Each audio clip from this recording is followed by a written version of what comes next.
नमस्कार, माय माउली हिंदी समाचार में आपका स्वागत है और मैं हूं शेख इस्माइल। इन दिनों भाजपा और कांग्रेस में जमकर गर्माहट बरस रही है।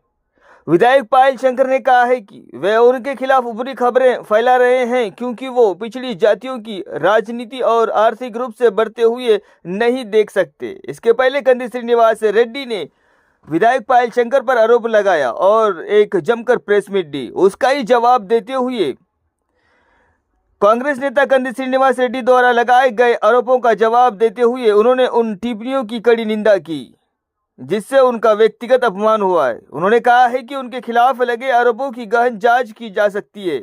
उन्होंने कहा है कि ये शर्म की बात है कि वो विधानसभा के विकास के बारे में खुद मुख्यमंत्री से बात करने और शांति से काम लेने की बात भी नहीं सोच पा रहे हैं।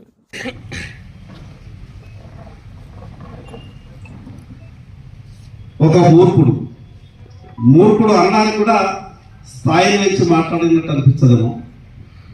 ఒక మూర్ఖుడు పాయల్ శంకర్ ఏమేమి కబ్జా చేసిండో ఆదిలాబాద్ ప్రజలకు నేను చెప్తున్నా అని చెప్పి ప్రెస్ మీట్ పెట్టు.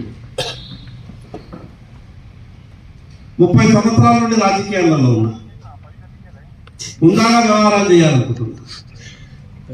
చాలా గొప్ప గొప్పలు ఆదిలాబాద్కు నాయకత్వం వహించారు. స్వర్గీయ రామచంద్రారెడ్డి గారు, స్వర్గీయ వామన్ రెడ్డి గారు వాళ్ళు ఎక్కడి నుంచైనా లేచి నిల్చొని వస్తే నడుచుకుంటూ వస్తే 2 చేతులు లేపి కుసున్నోళ్ళం కూడా లేచి నిలబడి వాళ్లకు దండం పెడుతుంటుంది. ఏ రాజకీయ పార్టీలలో ఉంది రామచంద్రారెడ్డి గారు, వామన్ రెడ్డి గారు ఏ రాజకీయ పార్టీలో ఉన్నా ఆదిలాబాద్కు ప్రాతినిధ్యం వహించినట్టు ఉందాగా రాజకీయాలు చేస్తూ నలుగురు మంచిగా వ్యక్తులు ఈరోజు భూమి మీద లేకుండా కూడా వాళ్ళని గుర్తు చేసుకుంటున్నారు.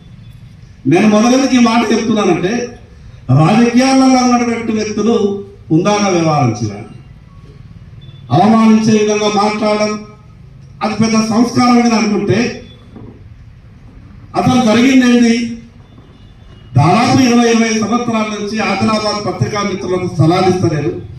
పత్రికా మిత్రులకు స్థలాలు కావాలా, ఇళ్ల స్థలాలు కావాలని పత్రికా మిత్రులంతా చెప్తే ఆదిలాబాద్ లో ఉన్నటువంటి ప్రభుత్వ స్థలాలు ఏవేవి ఉన్నాయో ఒకసారి చూద్దామని ఎంఆర్ఓ గారికి, ఆర్డీఓ గారికి వాళ్ళు వస్తే చెప్పి ఆదిలాబాద్ లో ఉన్నటువంటి ప్రభుత్వ స్థలాలు పత్రికా మిత్రులతో కలిసిపోయింది.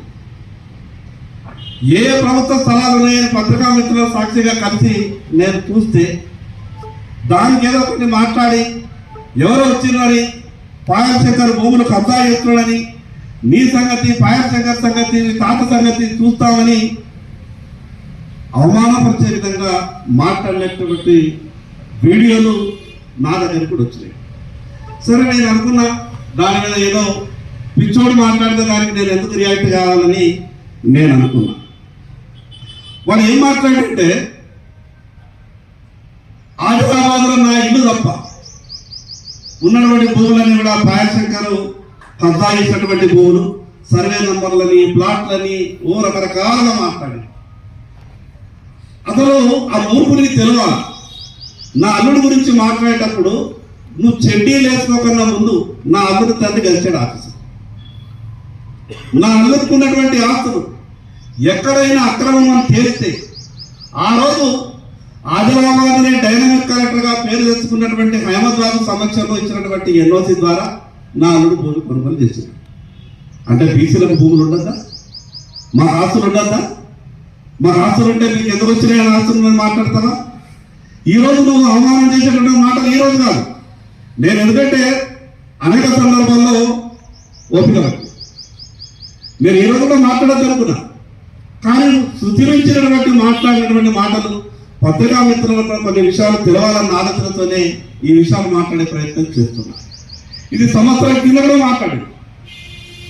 అప్పుడేమో జోగరామన్న పాయల్ శంకర్ ఒకటే, పాయల్ శంకర్ ఎన్నో ఆస్తులు సంపాదించడం అక్రమం కానీ ఏం చేశారు ఆదిలాబాద్ ప్రజలు? గౌరవంగా తీర్పించారు. ఆదిలాబాద్ నువ్వు ఎన్ని మాట్లాడినా, నువ్వు ఏ చేష్టలు చేసినా, ఏ పిచ్చి మాటలు మాట్లాడినా ఆదిలాబాద్ ప్రజలు నిండు మనస్తో నన్ను ఆశీర్వదించారు.